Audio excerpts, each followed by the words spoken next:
Welcome to the Sales Lab. So what are some of the competencies that you see, being very helpful for somebody coming into a role at a company like RGA?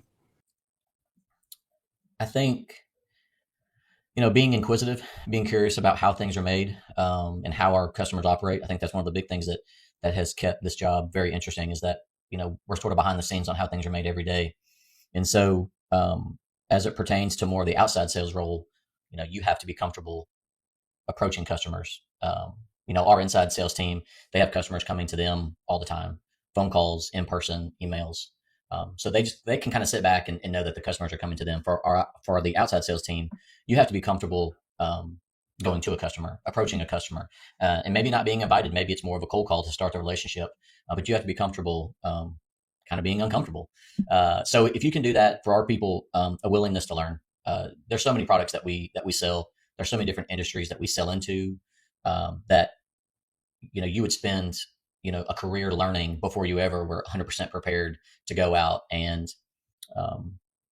talk to a peanut butter plant in the morning, and then in the afternoon go out to a Tesla lithium plant in South Texas. So it's you have to be kind of willing to think on your feet, be flexible, but also be just very curious about learning about solutions and customers. Yeah.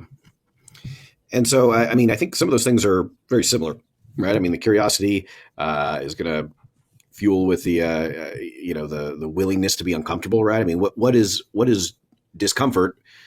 Why would somebody go and deliberately, specifically be uncomfortable? Well, probably because they're curious, because they want to see, they know that there's something at the end of this that might be beneficial, and so they're willing to sit through it and see what comes, right? Mm-hmm.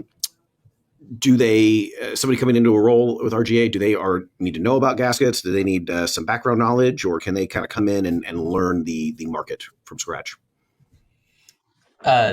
Experience is always great, especially if it's around either technical or just sales.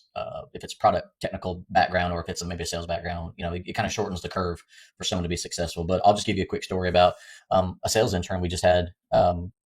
Came in and wanted to do a sales internship with us because they weren't sure if sales was going to be what they wanted to do. And I think they had 3 semesters left in school. And so wanted to really explore what does sales mean. Is I want to know if I can do this. And so the opportunity that we had was a very cold, ice cold territory at a brand new store. And so, I mentioned to them, this is going to be very hard. It's mostly all cold, which is, the hardest, I think, as far as getting started in sales. It's very rewarding, but it's also extremely hard to get a territory started. So from the very beginning, I mentioned that you're going to have real world experience here during the summer, good or bad, and you're going to figure out very quickly if this is something that you enjoy or maybe not. But either way, you're going to come away with the experience in this internship that you can take forward in college, knowing which direction you want to go. And I think it comes from my background of going into a job that I thought I wanted to do. The job title sounded like what I wanted to do. And when I got there, it was absolutely not what I thought it was going to be, and I didn't enjoy it. And so this internship, we had the kind of unique opportunity to really, we let them set itineraries. We let them, do all of the outreach, all of the visits by themselves. Some of it, we gave them some scripts and some things to talk about, line sheets, some literature.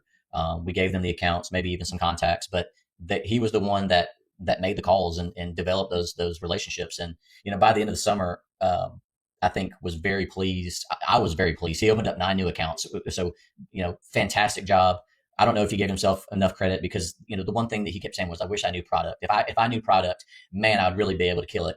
And so to your question about what do you need to know coming into this job, a willingness to just to try something different, not knowing that he would even like it.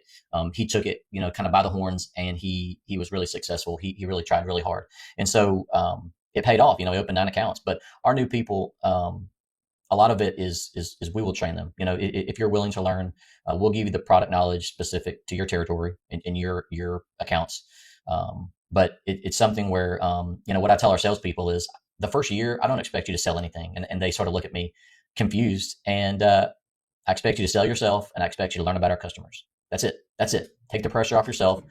You don't know our company yet. You don't know You don't know what you don't know. And so that year is a chance for you to kind of get your feet underneath of you, sell yourself. You know yourself the best. So we sell what we know. And so sell yourself, build that relationship.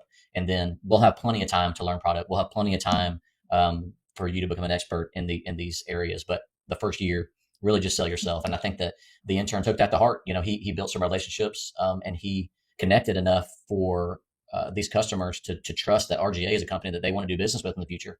Not knowing anything about our company, he was able to set up nine new accounts. So I thought that was very impressive. I tried to tell him how well he did, but like I said, he was kind of beating himself up, that he wanted to. He really wished he knew product to back it up. And I said, I hate the fact that you're here for all the hard work. You're kind of climbing the mountain, and you don't get to kind of reap the rewards of all your hard work after this. So I tried to convince him to drop out of school and come work for us, but he declined. He must love Texas A&M so much that he wanted to finish school.